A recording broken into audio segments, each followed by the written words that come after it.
দোস্ত লোক welcome to new blog. আজি এটা মানে লাইভ অহা থাকি কাৰণ হ'ল, কালি মোবাইলটো চাই থাকোঁতে হঠাতে গম পায় চিনি পায় অল বিশ্বত ফেমাছ আমাৰ EOK07 বাবু ভায়া ঘৰৰ ডিপ্ৰেশ্যনত মানে আত্মহত্যা কৰিব লৈছিলে আৰু 130 স্পীডত ফৰ্চুনাৰ গৈ মানে নিজে চলাই গৈ খুন্দা খাই গাড়ীটো অৱস্থা বেয়া।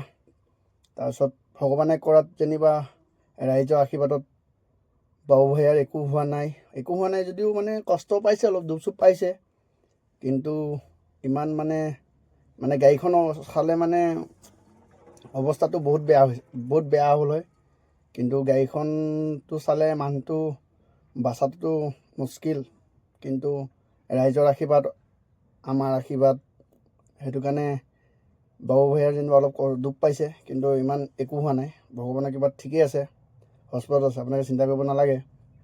কিন্তু তেওঁ দুখৰ বিষয় এটাই যে এটাই দুখৰ খবৰ যে আমাৰ অসমৰ বিকাশ চেত্ৰীক চিনি পাই চাগে, এইজনো বিখ্যাত ইউটিউবাৰেই হয়। আমাৰ ডিম্পু বৰুৱাৰ ছেকেণ্ড পজিশ্যনত মানে তেখেতেই আছে ইউটিউবাৰ বুলিবলৈ।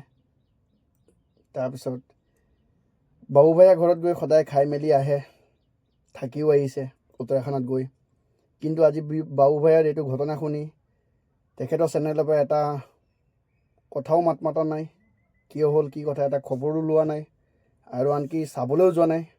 সেইটো কাৰণে আটাইতকৈ দুখ লগা খবৰ। আৰু মানুহৰ খাব টাইমত গৈ পেলাই আপোনাৰ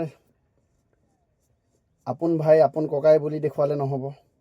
বিপদৰ টাইমতহে মানুহ মেইন, বিপদৰ যোনে হেল্প কৰে সিহে মেইন।